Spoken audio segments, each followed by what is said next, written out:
Hello, everyone. This is Cole from the American Journal of Healthcare Strategy. Today, we have a great guest on from one of my old hometowns there of Charlotte, North Carolina, Alex. Alex, please introduce yourself. Hey, Cole. Thanks so much for having me. My name is Alex Salazar, and I'm currently a business manager for enterprise real estate for Advocate Health.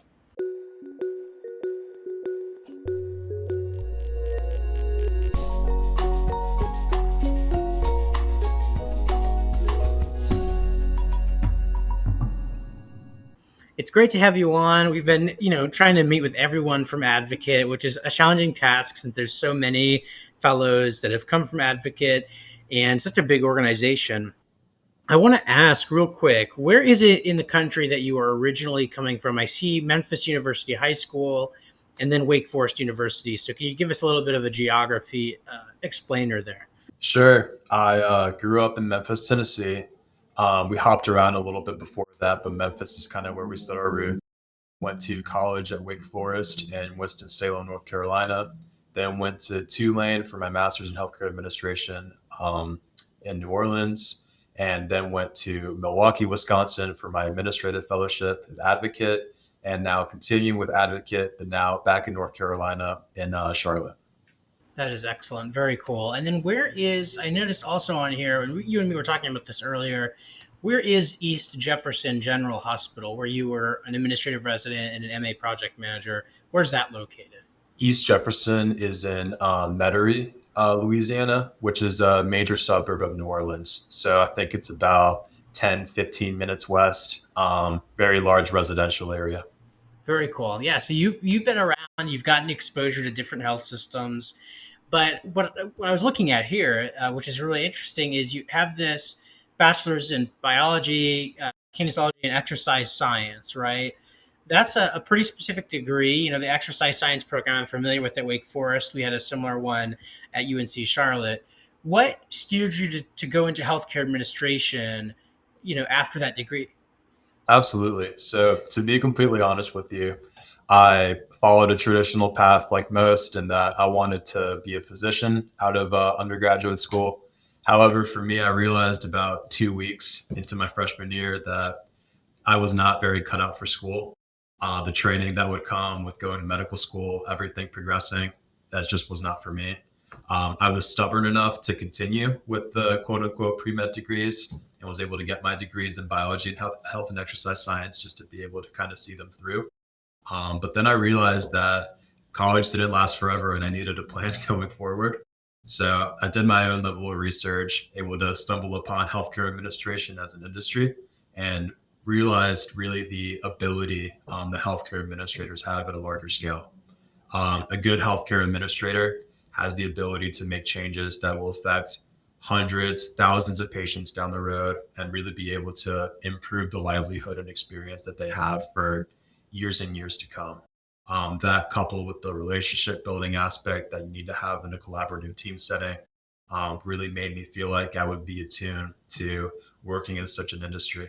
So I took a bit of a leap of faith, went to Tulane with no healthcare administration background whatsoever, and immediately fell in love. Classes went well, but it really all took off once I started my internship. And then it was game over. I fell in love with my work. I fell in love with learning and developing, and everything kind of took off from there. Well, congratulations on having such great success and also having such a beautiful kind of passion and mission behind what you're doing. That's wonderful. What was Tulane like? I mean, it's a school that we've heard of a lot. And of course they're tropical. I think it's tropical medicine or tropical health. College there is well known in the tropical medicine industry. What was that experience like? What did it really spark your interest even further? So for me personally, Tulane was a realization of kind of how the larger healthcare administration scope worked in general. It made me realize that for the aspirations which I have, a master's is very key in being able to best position myself towards there. The classwork was fine. The education, not I wasn't the most cut out for it, but I did all right in my classes. But the big selling point of the program is that they have what's called an integrated residency program, meaning that Tulane creates relationships with local health systems and being able to get their students in for extended internships. So that's kind of how I was able to start a relationship with East Jefferson and then ended up doing really great work for them. So Tulane was really great and kind of what I needed it to be for myself and my own development because it really was able to set the pace for everything that I needed to accomplish down the road. Why is that master's degree, do you think, essential? Why should we kind of make that the standard for healthcare administration? I think that it's important because healthcare is such a particular industry with so many legislative decisions, so many business-minded people involved, and it really is such a mix of different disciplines being put into each other. You can come out with a biology background and have the ability to comprehend a clinical paper, but if you're given a balance sheet, you're not going to have any idea of how to process that. You could go to business school and be able to pick up base knowledge in accounting or finance. But then when it comes to an industry such as healthcare, which historically does not perform very well in business metrics, you're going to be very confused as to why some patients pay less through different CMS reimbursements or why some physicians aren't able to be compensated in certain ways due to the laws of anti-kickback and STAR. So I think that it's necessary for successful administrators just because it allows them to be able to get such a baseline knowledge and be able to really become well rounded to the degree that they need to be able to pick what areas they want to be able to specialize then and then go forward from there. Excellent. I agree. I agree 100% on that. You decided, of course, to pursue an administrative fellowship post MHA. I want to ask what caused you to do that, right? You could have probably gone into industry and done very well at that point. You were, well prepared, but what was the reason to choose that fellowship? So I'll give you a bit of a story there. When I first started off um, in Tulane, I met with an administrator at Auctioner. He made time on his calendar for me to be able to come to his office and have a one on one. I knew nothing about administrative fellowships at the time. And he sat me down and he told me, you personally need to pursue an administrative fellowship. I'm sure this was the opinion of one person, but it really opened my eyes as to the ability that an administrative fellowship can lend itself to an early careerist. So, what an administrative fellowship meant for me was the ability to be exposed to healthcare at a grand scale.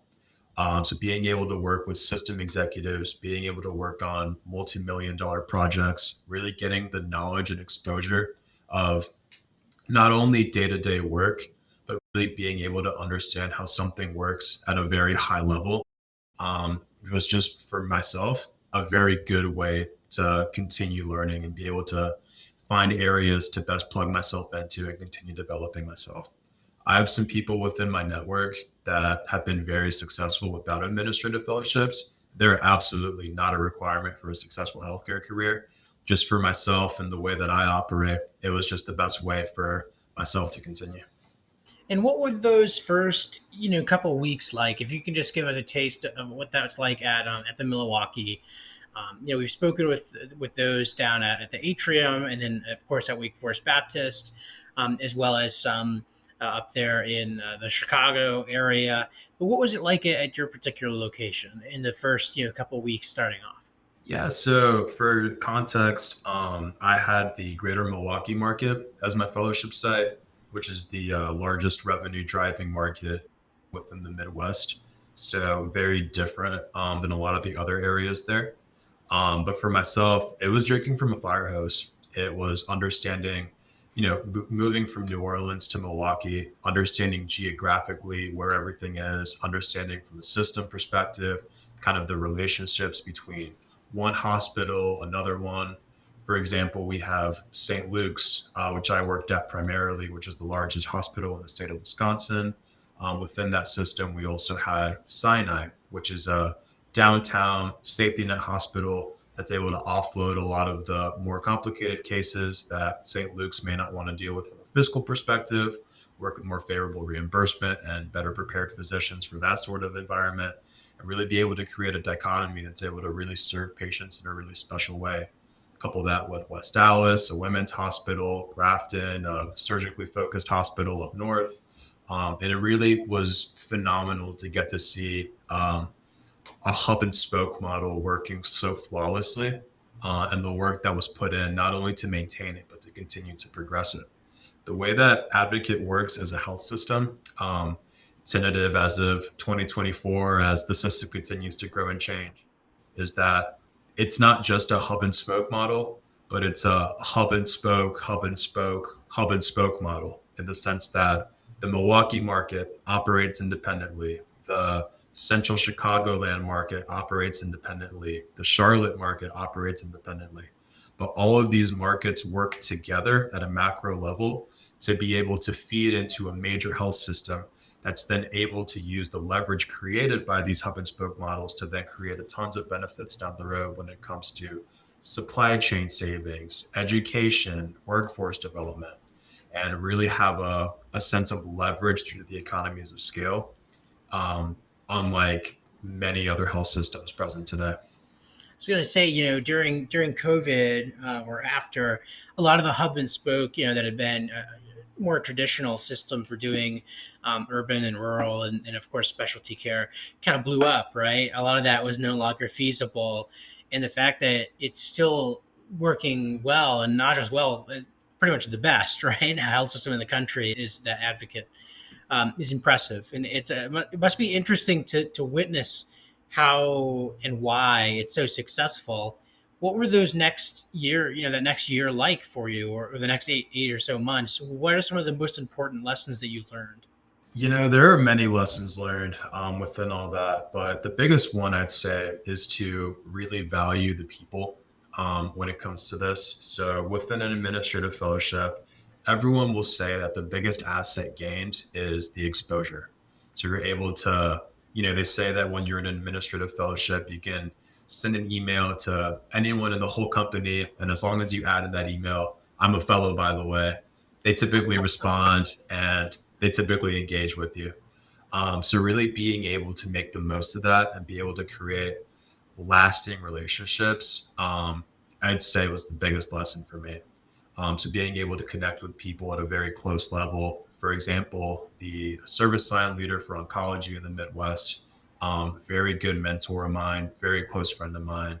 Um, how did her and I get connected? I emailed her, said, "Hey, do you have any work I can do for you?" We started working. Now she calls me, tells her about how her son is doing. We catch up regularly. And it really is just being able to maintain those relationships. Not that it's difficult at all. The people, that I've worked with have all been wonderful, but it really is key to just being able to see people, not just as, people that work with you, but really just as being able to create that next step and start to take that path towards friendship and being able to learn how to best support each other, not just within the workplace, but outside of it. And I think that's what really made the year special for me. I love that so much, and that's something that I've tried to emphasize with everyone, is that people are the most important to the company. They're the most important to each other, and we need to focus on that. Without people, we might as well just kind of all go home. Really, what did leadership do, especially the senior leaders, to emphasize that people was really important to them? It was really one of the common themes throughout all of our executive meetings. At least based off areas where I've worked before, I think that the level of mastery over HR is something that really stood out to me for Advocate. To being able to sit in meetings regarding scorecards for different sites, the robustness of the data was something that always stood out to me. Not just taking into account common metrics such as turnover or things such as high level diversity metrics. But, a one that stood out to me always was POC turnover rate, specifically POC first year turnover rate, and being able to really record the experience that not only team members are having, but different team members are having within the same experience, and see what lessons can be learned with that to be able to give people the best experience possible. because usually healthcare is behind in that area, right? Yeah, And no, especially I in mean, major there's always hospitals. opportunity to be learning more when it comes to it. We know that in this industry, at the very end of the day, Cole, administrators are expendable. You can have a CEO take a sick day off. Not much is going to change at a hospital. But if a physician isn't able to provide services, nursing team goes on strike, EVS workers aren't able to provide the services that they're so good at, the whole system falls apart. So I think it really is important to take a sense of humility and understand that supporting these team members really is the most important thing that leadership can do, because without them, the whole system crumbles apart. I completely agree. That's one of the kind of common things that I've noticed in a lot of the leaders that I've talked with, CEOs in the Philly region, is that those who have excelled in their career have done so because they know the frontline workers. They know that they're who their families are, what their struggles are, and work to help them. I want to ask real quick about some interesting things in your resume as well. Here, as you know, I'm sure a lot of people are excited about hearing about how great your fellowship was, but you have a green belt, of course, black belt as well, certified, associate in project management, and then you've done pretty much all it looks like the courses from the HFMA. How important are these additional certifications and things to getting into a fellowship and excelling in the fellowship? Have you found that they've given you a boost at all? I'll be honest, I'd say they probably don't. I think that these were things that I kind of challenged myself in to be able to learn more. But being able to serve on the fellowship selection committee this past year for Advocate, being able to be a part of the process myself, all that your resume really does is gets your foot in the door. Really, the way the process works, at least the way I've been familiar with it, is that people review your application, say, is this someone we could be interested in? Is this someone that we're not interested in? Right. And all that stuff does is really gets you into the could be interested stage. But then it really just comes down to how well you're able to connect with the people that you interview with, your level of emotional intelligence, the hunger that they are able to sense in you, and your determination to work. I think that those qualities are really what's going to get someone a lot farther along in the process than just having some certification or being a little bit better at one skill than another. You can have all the skills in the world, but if you don't have the right attitude, really for any profession, you're not going to make it very far. And I've had the great opportunity to be able to learn and work with and interview tons of people that share that same passion and same level of determination. And I think that those are the people that really stand out in this industry. Thank you for sharing that, because that I mean, when I interview people and look at resumes as well, I mean, there's auto filtering that goes on that we try to avoid, but a lot of times that's what happens when people submit resumes, and then usually it's that personal connection that is really when the real decision is made. And so I think that's really important to highlight. How beneficial has the fellowship been? You're only a couple weeks into your new role, of course. How beneficial though has the fellowship been into your ability to adapt to the role that you're in now? Oh, phenomenally. So right now my role is manager for real estate for the enterprise. I have no background in real estate. I've never worked in commercial real estate, residential real estate. All I know is that I rent an apartment, and that's kind of my extent for that knowledge. But really, what it's given me is an ability to be able to quickly consume knowledge and be on my feet at a pretty regular level. And then the relationships that I've been able to forge. So, real estate is technically an enterprise wide role. However, the department here is within Charlotte, does take on more of a business development role within the Southeast. Meanwhile, the Midwest department is a little bit more self contained. But when things come for system level projects, I'm able to call upon people I've worked with Wisconsin, with Illinois, be able to collaborate with them that, and really just be able to continue the opportunities that I've been able to gain throughout the fellowship. So I'd say it really is a true continuation of that in the sense of I'm placed in a completely new environment. I need to be quick on my toes, be able to learn, but most importantly, be able to rely upon the people in my network to best support me. I'm sure this is a common thread of people you've interviewed and people you've learned from, but I really wouldn't be anything if not for the people that have been able to take a chance on me. I can't hire myself for an internship. I can't hire myself for a fellowship. And it's all been people that have interviewed me, been able to, I don't know what, but see something in me and be able to take a chance on me. And then it's been on me to be able to deliver results back. But I think it really is just understanding that most people within this industry are there because someone took a chance on them, and being able to understand that. That is amazing. Yeah.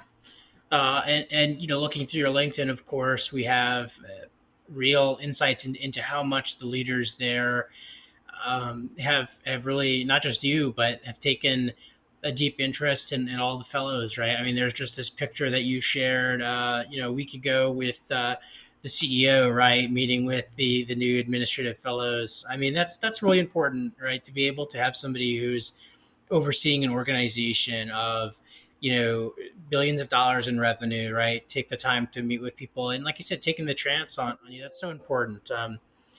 So I'm sure a lot of people are very motivated to join this fellowship. You've given us some good advice. Is there any other tips that you have for some of the people who are looking to come on board?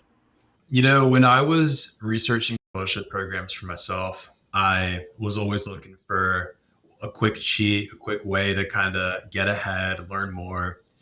The advice that I got a lot from speaking with current fellows and people that I networked with was be able to align your values with an organization and be at a place that you want to see yourself at with for the long term. And, applying, being in grad school, that didn't mean anything to me because that wasn't something tangible I could do at the moment. But looking back at it, that really is such an important piece to be able to work in an organization that your values do align with. I think that that's going to make your interviews a lot stronger. I think it's going to make you work harder. I think it's going to make you a lot happier. And I think that being able to look in the mirror to yourself and be able to see who you are and what you want is just overall going to make you a much more successful healthcare administrator, honestly, a person. So that would probably be my single biggest piece of advice for someone trying to go through the process. Valuable advice. Yes, valuable advice. Thank you for sharing that. Appreciate you giving us such a great rundown. And just on to some personal questions here, real quick. How are you adjusting to the Charlotte area? You've been in Winston Salem, not too far, of course, from that. How is Charlotte treating you so far? Oh, I'm loving it. I grew up in the South, spent a lot of time here. Milwaukee's a great city. It just wasn't where I saw myself living for the long term. So very happy to be back down here. And it's great. Charlotte's one of the fastest growing cities in the country right now. It's really great to see a city so invested in its own development and success. And it's been treating me phenomenally so far. I couldn't be happier. And there's a lot of growth from what I understand with the new med school coming in.